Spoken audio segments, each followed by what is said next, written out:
What's up, everybody, and welcome to Weekday Wagers live, where if you're not watching, you're already behind. It is I want to say gorgeous and beautiful day, but I'm looking out this window over my right shoulder, and it is just like cloudy with a chance of meatballs, and it's not the most beautiful day in the world, but it is a beautiful day because it is a Monday. It's a good way to start your week, is starting it with us here in the afternoon. But today on the show, we're going to break down all that is the Commanders and the Chiefs going into Arrowhead. Then we're also going to give you our two plays, tell you who's getting into the end zone with some prime time pay dirt. And then towards the end of the show, we're going to make sure that we make this a part of our shows moving forward. We're going to put a bigger emphasis on this. We want to make sure that you're a part of us, a part of the brand, a part of the show. So put in any plays that either you have a question about. So if you have a question, you want us to answer it about the game in particular, or another sport, another game somewhere, or if you just want to make a statement and put out a play that we can share with everybody and look into it as our own, we want to make sure that you are a part of the show and we're giving you our insight using the model to its biggest ability. And so at that point, we hope that you can be a part of the show as much as we are. But as always, let's take a look back at how we did over the weekend. And look at you, boy. Almost went 4-0. I came up I believe it was 8 yards short of going 4-0 because if I'm not mistaken, it was Kaimi Fairbairn kicked 4 field goals, and Eddie Pinheiro for the 49ers kicked 0, zilch, nada. It was terrible. We were just 8 yards short because he kicked 30-yard field goals the whole time. All he needed was like a 40, a 42, a 44. We'd been great. But overall, we ended up going 2-2 with Robbie and Mark, and then I ended up with 3-1. So winning day. I know the guys last night absolutely killed it. Speaking of that, let's go ahead and bring in Marky Model here. Mark, how was the show last night? Well, first of all, DG, it's been a great Monday because I think it's kind of spilling over from our show last night. We had such a fun time. Robbie and I, first of all, so glad that Penelope is doing better. She's good. And is recovering. But we had so much fun with our live bets and nailed 3 out of 4. The only thing we missed was Jordan Love to go over his rushing attempts. That was it. Everything else all cashed and for plus money, I believe. So, nice. Yeah, had a great time. Yeah, we also got to congratulate Miss Kimberly White for making it into the saloon. I heard that. I'm going to go back and check those stats. I'm not sure if that's true or not because she had a lot of plays. I'm curious if she still gets in. No, all kidding aside, I do want to say congrats. We'll make sure we have you on the graphic. We'll get you a new mug. Mark, do you want to make the mug since you're never going to get one yourself? Just one. I just want to throw that out there. I do apologize. I believe that might hit a little harder at home for you. Yeah, it's a little painful. You know what? I figured something out. I need to put together a saloon shot where I get Robbie to say, "Oh, I hope you can get your money back on that one." For sure. Robbie's throwing these one-liners out here recently, and I don't know what happened to him, but he's gotten like one-liner heavy, or he's hitting, and it's like, all right, I didn't expect that one. It was really good. All in good fun. It was a great show last night. I actually watched the whole thing here this morning after the morning show that we did, and so it was a good show. I think you did really great. I think that was your best hosting that you've ever done. To pull back the curtain, I do believe it was, outside of the fumble of trying to find the sound effects. Outside of that, I thought you did phenomenal. Robbie and you were great. Oh, thank you very much. I appreciate it. Hey, listen, there's some pretty big shoes that you've left to fill when you're not here. And so anytime I can elevate my game. Yeah. All good. Well, a little side note and I guess an update. Penelope, my daughter, she had her 10th birthday yesterday. I can't believe she's already double digits. They grow by so fast. Had that conversation late last night in the ER with my wife, but it was funny because she wanted to go skating. I sent a picture to the guy. She's joking that we're doing hockey now. for sure. And so, because we're not a hockey, family, except for the Anaheim Ducks. I was going to say, go Ducks. But yeah, Penelope's doing good. She just caught a skate into her hand, and I tried to be Dr. Dad and try to fix it. Mom said, no, we're going to the ER finally after it wouldn't stop bleeding, and it was deeper than I thought, and I knew, so I didn't know better. So my wife wins one there, but we got it all fixed. She's good. She's has a story to tell, and that's what I laughed about when you were discussing that, is having a story to tell. Well, her birthday, she has a story to tell for sure. But enough of that. Nobody wants to hear about all of that. Let's get to the game that is tonight. And that is going to be the Chiefs and the Commanders. Chiefs, this number was at, 10, 10 and a half, 11, 11 and a half. It keeps creeping up. And I believe right now, the last time I saw it, the best number you can find is 11 and a half if you're wanting to play the Chief. What does the model say right now about this game? So the model came out and had this one early on Tuesday projected at a very large gap between the two teams. It still has a very large gap predicted between two teams. It covers that 11 and a half. We have this projected all the way out to a 14-point game, the differential between it. So I still think that there's some value if you can find the 11. I like it at the 11 simply because you get the push insurance if it finishes at 11. But at this point, I think you got to start looking at totals and maybe team totals. Okay. Team totals. Well, Kevin Wall says Chiefs by 4, which is the weirdest number because, and I know you can get a touchdown and kick a field goal to get that 4, but a 4 seems weird. But overall, 11 and a half, that's big. And if your model's saying 14, is there value in that line? Or is this like, hey, I'm going to take my chances to go ahead and cover this? And Kevin said he meant 14, not 4. That sounds a little bit different and better. But is there any value on this line right now? Or is this like, hey, I just want to wait and see if I can somehow catch a better number? No, I think that there still is, to be honest with you, simply because we saw what the Chiefs did to the Raiders last week. You talk about a game where they could have come in, done what they needed to do, and then get the hell out with the win. They went in and blew the doors off them 31-0 and just really started to flex their muscle. I think with Rashee Rice coming back, this is a team that is looking to gain its timing, to get everything in sync, especially for the next couple of weeks. So you're not going to have that fear of KC taking their foot off the gas. Okay. So you think this is a chance where we actually catch a full engine ready to go, revved up Chiefs, and they're going to put it on them, and they're going to score, is what you're saying? I do, and I think that the plus side of this is that Washington is going to keep this thing a little bit closer than it's projected to be. I think that Marcus Mariota, we saw it happen against Dallas last week. He went in, had in both the games where he's filled in, not against Dallas, but against Atlanta and against the Raiders.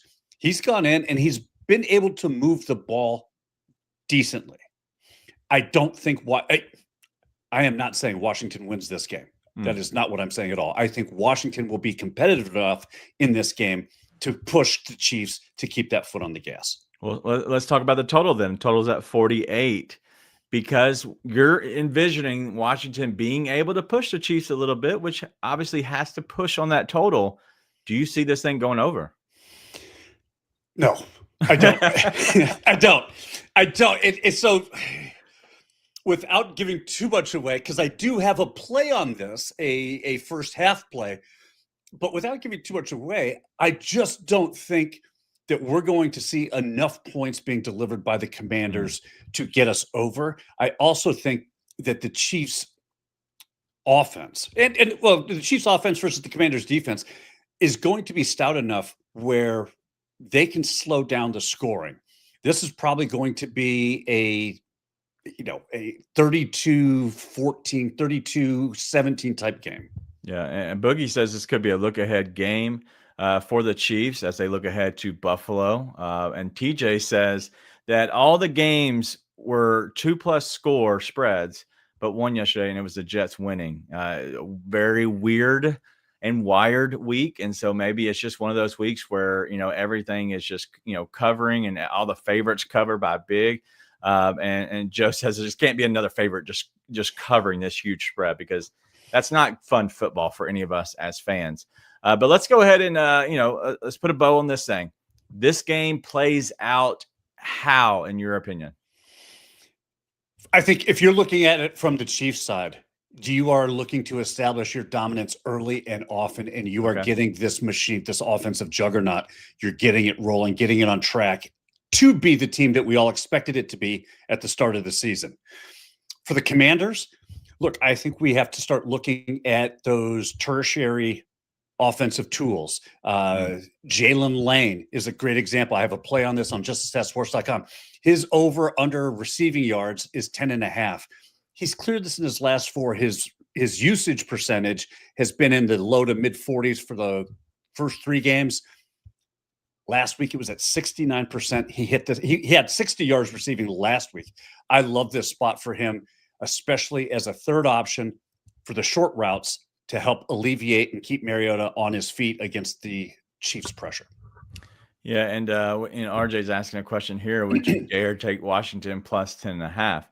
In my opinion, and I'll let you speak on this in a second, but like I think that 10.5 isn't the highest it can go, especially on a Chiefs team that really plays well in the first quarter. And they honestly played, fairly well in the first half. If it's me, and if I'm looking at this, and this all depends on, hey, Washington comes out and they play okay, but the Chiefs look still dominant, but you could see Washington trying to figure things out. This might be somewhere that in the second quarter or even at halftime, you might be able to play Washington plus, 18.5 or something because of the way this number is. So would you take the 10.5 now at all? I think if you're going to make a play on Washington, you cannot do anything at this point. I think the number right now is just not in your favor. The best way to attack this, and to your point, is live bet this thing. Let's see what happens in that first quarter, that second quarter. Last night, for example, we saw that total they had 19 points at the end of the first half. And then they exploded in the second half. I think we have seen that all weekend long, is that the first half has been played fairly tight. It's the second half that really sees the points. And if that's the case, you're going to get a really good line for the Commanders, in favor of the Commanders, to help them cover, especially a backdoor cover. Yeah, that's what Kevin's saying is live bet, after KC takes a big lead. And I opinion. Let's go ahead and put a prediction on this one. Who wins the game and what's the final score? Who wins the game? Kansas City Chiefs win the game. That's okay. We both agree. Yeah. Final score 30-17. Okay. I was going to say 34-13. And I don't know why. I just think they get stalled out, and then they kick 2 field goals early for Washington, but then they can't get anything going late. Ended up being a big win. So 34-13, which is obviously a huge number. I think it plays out like that. But we're going to get into what our actual plays are. Before we get there, guess what? We had the NFL Overdrive yesterday, and we want to give a shout out to the winner. And it's not you. No, not me. It's not anybody on this panel. We suck again. RJ wins with a score of 6. What are we doing? 6? We got beat by 6.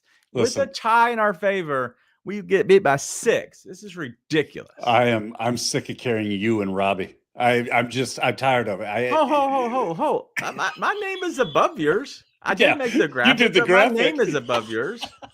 You did the same thing I would have done. All right. Well, congrats, RJ. A win is a win. I and Joe forgot about it completely. You should be ashamed. He said he had friends in town that were he was hosting and putting up. And so, yes, it kind of runs away from you. But RJ, your money is coming to you. Kim even forgot about what are y'all doing? But your money's coming to you, as well as the membership. We'll figure out whatever we're doing, and we'll make sure we get it to you soon enough. But congrats, we suck again. Ugh, this is embarrassing. It's expensive. Very expensive and embarrassing. All right, well, let's go ahead and get to our wagers. But before we do, let's hear from Seabass.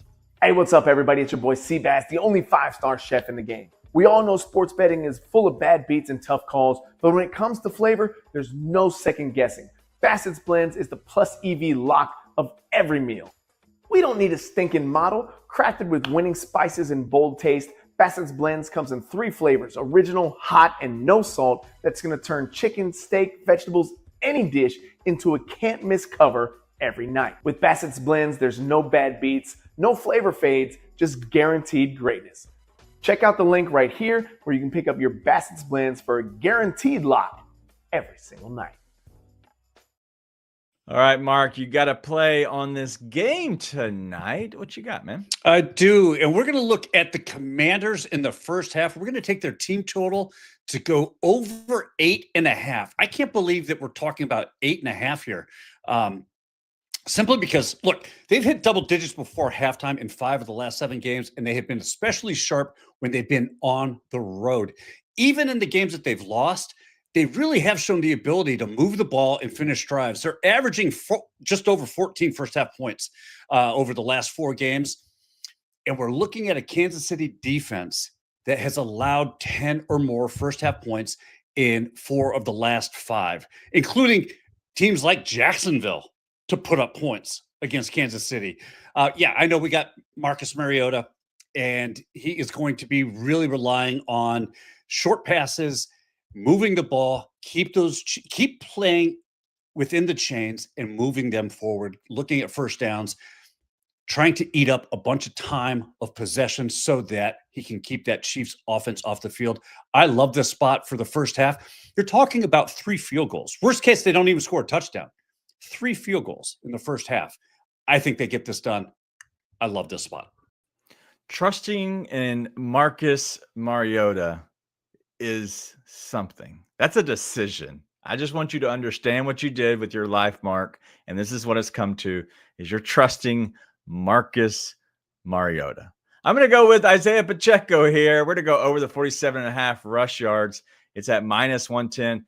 I looked at the first thing I saw with Pacheco is he's on one of my fantasy teams. And so this only helps me in so many different ways. But I will say that Pacheco is getting the lion's share of the rushes as of late. Beginning of the season, they've kind of worked together, him and Kareem Hunt. And we now see that Pacheco is finally taking, I would say, 60 to 70% of the rush attempts compared to what Hunt's getting. Hunt's been banged up a little bit. And then inside the red zone, they're using Hunt a little bit more. But I still think Pacheco going up against a Washington Commanders defense that has allowed the last 2 weeks for 100+ and rushing to the RB1. I expect Pacheco to go off again. And yes, Robbie, I didn't take your play, but I did make it mine. And so we could all cash together. As Robbie says, I did take his play, but don't believe him. Unless you have a justthatsports.com, then you can go ahead and come over and see who put it in first. It might have been Robbie. I didn't see that. We'll see. But because that's interesting, because his write-up sounded, almost identical to the description you just gave on why you like that play. So my copy and paste button is broken, so I don't believe you. Gotcha. All right. Well, whatever, Robbie. I didn't realize that. I've been busy, but while you sit in the chat, I'm here performing for the people. I'm kidding completely. But let's go ahead and look at the pay dirt that we have. And so I talked about looking at a Pacheco. Maybe Hunt is the one who scores in the red zone. But let's go ahead and look here. We do have Isaiah Pacheco at a plus 200. A starting running back at plus 200 is amazing that it's this high. But Rashid Rice at plus 100, Travis Kelce at plus 105. And then you have Ja'Cory Krosky-Merritt, who is the Washington Commanders running back 1 plus 200, Debo plus 260, Zach Ertz plus 270. Anybody that you like here on this list? I think what stands out is just how high JCM, Samuel, and Ertz are as far as getting an anytime touchdown. Excuse me. Give me Kelce. I think Kelce shines. I think they use him a lot. It's the day after National Tight Ends Day. I think he feels a little left out of the party. He's going to show up big. All right. Well, I just saw a comment, and I hate doing this, but I am going Isaiah Pacheco to score a touchdown. Robbie says that he put it up already and that I'm about to take it. He was right. I wasn't aware, but I do think that you can look at Pacheco playing at a plus 200. That value is just screams value to me, and I have to take it. I do love Rashee Rice. Rashee Rice caught 2 last week. I believe that he's going to catch another one. So whatever you want to do, if you want to play Rashee Rice, if you want to play Pacheco, if you want to put them together, fine, whatever. It doesn't matter. If you trust Robbie, great. I don't care as long as we're cashing at the pay window. Because Mark, I'm curious. Do they ask you who gave you this play when you cash out at the pay window? They don't ask you a damn thing at the pay window, unless, of course, your winnings reach a certain level, and then you have to give them some more information. But other than that, it's where's your ticket, verify it, and then they give you cold hard cash. Cold hard cash. Well, I did see that Scott wants to know where the 8-ball is, and so this is the 8-ball. And I have a question because it is National Tight Ends Day after, and so Zach Ertz. I was just thinking the same thing. He's right here. This is like I almost made a bad joke. Might have got us canceled. All right. We're going to not do the day after joke. We're going to go with Zach Ertz here, plus 270. We're going to ask the 8-ball, is he getting in to the pay dirt? And he says, my reply is no. What does the 8-ball know, honestly? Like, are we really going to trust this thing? Stupid 8-ball. I think Ertz gets in. I think the 8-ball's wrong. What do you think? Actually, I like Ertz. I agree. Yeah, I you know what? Screw the 8-ball. I'll do a little showdown with the 8-ball. I ain't scared. All right. $1 million. He has none. So if you lose, you owe me $1 million. I like the play. I think it's great. All right. Well, let's go ahead and continue on. If you have any questions, feel free. But we are looking at other sports around the world. And I did see that Boogie put in a great question. And so we were going to cover the World Series as well as maybe some NBA talk. But it's Sports Equinox Day. So let's put a parlay together live on the show. All right. Okay. Can we do this? All right. Let's not screw this thing up. I'm not sure exactly who has a Sports Equinox parlay, but I believe there is something out there. So let's go ahead and start with the World Series because Joe asked, like a World Series pick. So looking at this game, this minus 200 for money line for the Dodgers. You can play minus 1.5 on the run line, plus 1.5 on the run line. Any direction you would go, or the chat. Which way should we go? We can do this together. So I think what's important to know here is that both games that have been played so far, the winner has run by multiple runs. Okay. If you like the Dodgers to win, the Dodgers will probably win by at least 2 runs. If you like Toronto to win, not only will Toronto win by a couple runs, but your over will probably hit, and the under would be if the Dodgers won. I think the smart way to attack this game is actually on the run line. That's where you're going to say, why spend $2 when the run line right now is at minus 105. It just doesn't make any sense to me. Right. But saying that, I am putting together this Equinox parlay from all the top model hits, and the Dodgers money line is okay. Good question, because the run line for the Dodgers is 4.5. Is that too high? Total runs. Total runs for total runs for the Dodgers. Yeah. Could be too high. Because if you're saying they're going to win by 2, they have to score 2, right? And they have to hold them to nil. But every run, if you're doing the run line, that scares me. It's the only issue. So I think that I like either way, to be honest with you. And if you wanted to even do a same game parlay and bring that from 4.5 down to 3.5 and just put the Dodgers on the money line, put them together in parlay, that might be a better way to reduce that juice, if not get it to even or slightly at plus odds. All right. We'll see what the chat says as well. Kim says DG's favorite is due, but not for the parlay. Please tell me what I don't even know who my favorite is these days. Oh, is it one? Is one of her plays? It's got to be one of her players that I'm going to have to pronounce, and I have no idea what she's going to say. But let's look at let's go away from that. Let's go away from them on the run line, unless we need more, some more gravy to add on to our play. But let's go ahead and take the Dodgers on the money line because we think that they should win. All right, so let's go to. You want to go to football? Let's go to football. We talked about that the most. So let's go to football here. What direction do we go with the NFL game? I moved it to Kansas City -3.5. Okay. All right. So if we're looking at this -3.5, just paired up with this line is 3.5. It's -293. That's what I'm showing. So that would get us at -102. If you took the Dodgers money line, Kansas City Chiefs -3.5. We're at -102 currently, which is a really good spot to be in odds wise. But we're not done. We're not done for a reason. And it was Frederick Freeman, Miss Kim. Yes. Okay. I do love me some Frederick Charles Freeman. I do love that. All right. TJ says, count me out. Jays are winning tonight. All right. Dude, Joe likes the Toronto too. This is scary. Those two together on anything. Scary. They're both big Minnesota fans too. So scary. All right. I don't believe Anaheim play. Anaheim does play the Florida Panthers. Easy one. This is +154 money line. This one takes us to +405. What are you talking about? The Anaheim against the Florida Panthers. They don't play tonight. It's tomorrow. We can do this tomorrow if you want. I'm rolling tonight because that's where all the magic happens. Sorry. There's only 2 games tonight. Yep. That's boring. And we're going with the Senators on the money line. -175 brings us to +212. Okay. Let's go to the last one. All right. Let's go to the last one. What you looking at here in the NBA? Give me the Spurs on the money line. All right. Pump your brakes. This is the third game in 4 days, I believe. Does this not worry you? No, Wemby's a freak. And they're taking on the Toronto Raptors.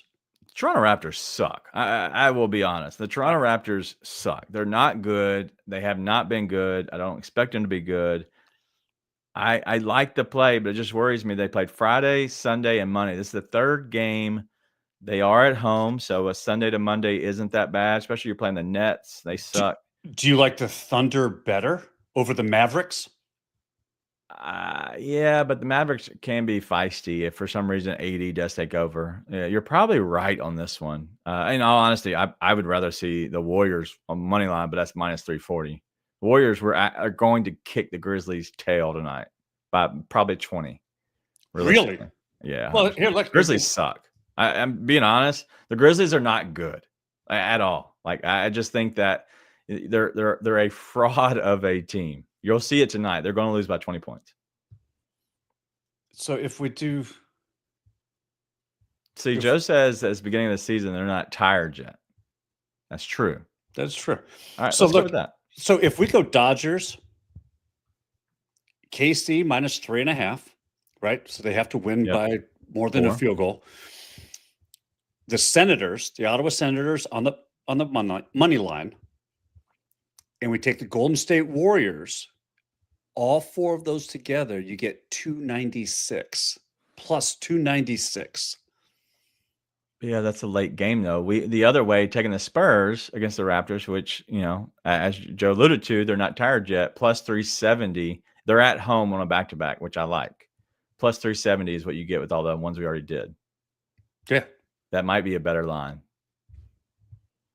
Boogie says, use that Coward 10 points play from the morning show. I like Coward. The problem is like, who's he play for? The Grizzlies. Cedric Coward is awesome. Gotcha. The dude is legit. The only thing that worries me, normally I'm not scared. I am always scared about this, but I believe in Cedric Coward being a good player. His issue is it's his first away game with travel in the NBA. No. I don't want to do that to everybody else's parlay. That's the only reason I wouldn't do it. But I love Cedric Coward. He put up a 30. He put up a 27 piece the other night. So I think he can still do it. Either way. Let's get to this real quick. So we're going to the Spurs then. Let's do the Spurs. Rolling with the Spurs. Let's read this one off. See if there's anything we like. Baseball game over 6 from Kevin. Chiefs -6.5, so a touchdown win. Warriors -8. Blues Penguins over 4. Cincy Colorado. He's adding in soccer. This is like ultimate Equinox Day. Match over 2.5 for a +505. That is phenomenal. I don't know. I don't know enough about soccer. I'm trying to remember what Chuck had this morning. Was that his? I have no idea. I only hosted the show. I don't have to listen. The hell is real game. Not opposed to that. It does the. Let's ask the 8 ball.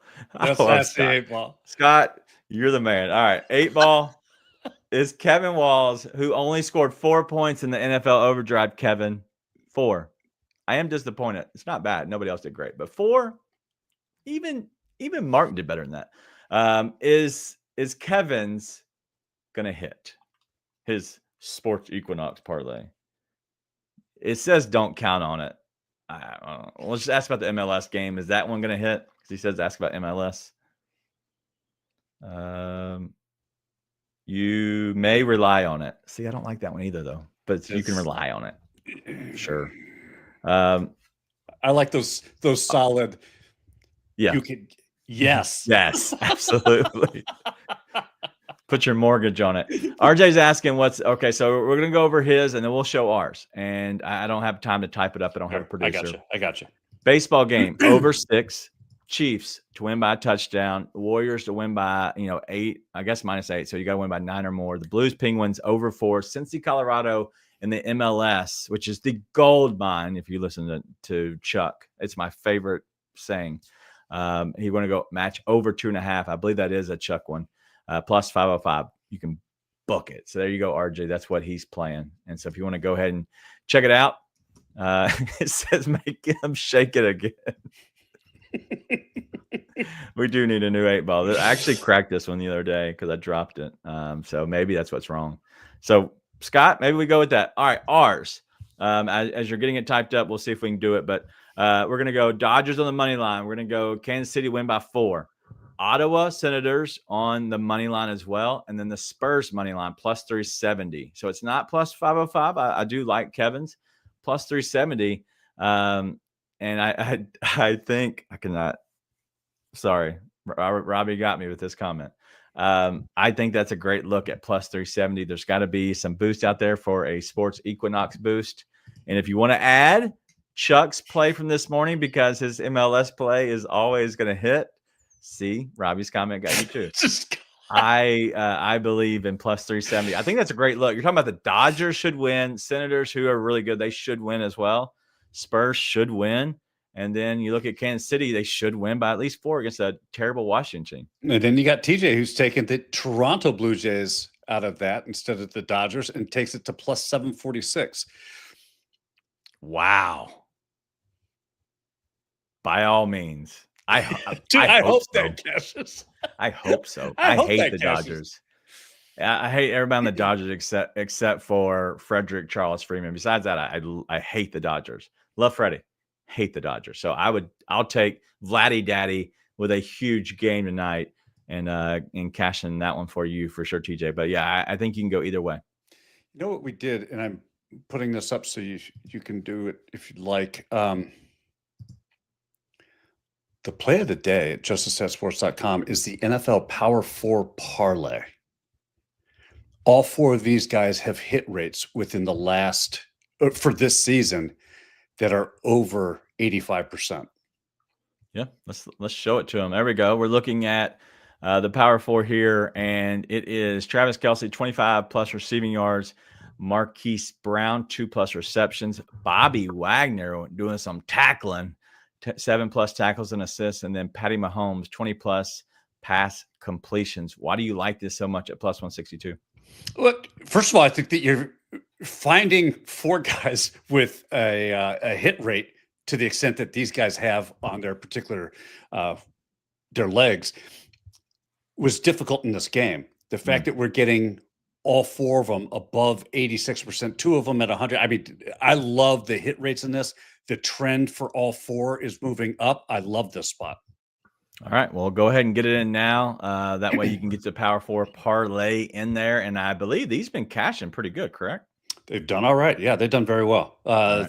That we've slowed back from the NBA 3 for 3 until the dust settles on some of that stuff. Probably pretty smart to do that, because the NBA can be a very fickle sport. But RJ says there's a Sports Equinox boost on DraftKings. So if you like the Sports Equinox fun play that we're putting together, whether you take mine or ours or TJ's or Kevin's, go play it. It should be fun. Should be a fun night with all the sports taking place. Fun show, but that's it. That's all we got. It's been already a half an hour, but we thank everybody for hanging out with us and adding to the madness that is the show. We're going to try to have it structured similar to this. So in the very beginning, we want to be more, I hate saying it, but more formal, trying to get you the information, because that's our job. And that's what we want to do, and get you the plays, get you looking at the games. But after that, adding into you being more a part of the show on the second half of each show, where you're putting in your plays, you're putting in different, questions, and we make sure that we are doing our best job to answer everything that you got. So as you continue to come here throughout the year, bring your plays. Let us know what you're playing, or if you have a question on it, we'll be more than happy to look it up. Research us live on the show so we can do it together. But that's all we got for Mark and myself. Glad to be back. Sorry I missed last night, but y'all had a killer show. The numbers are going wild. Do us a favor. Hit the like button on this show. If you're watching on social media, hit the like button, share it, but also subscribe to our YouTube channel over at Weekday Wagers. We would appreciate it. But we'll see you tomorrow. Do not miss the show.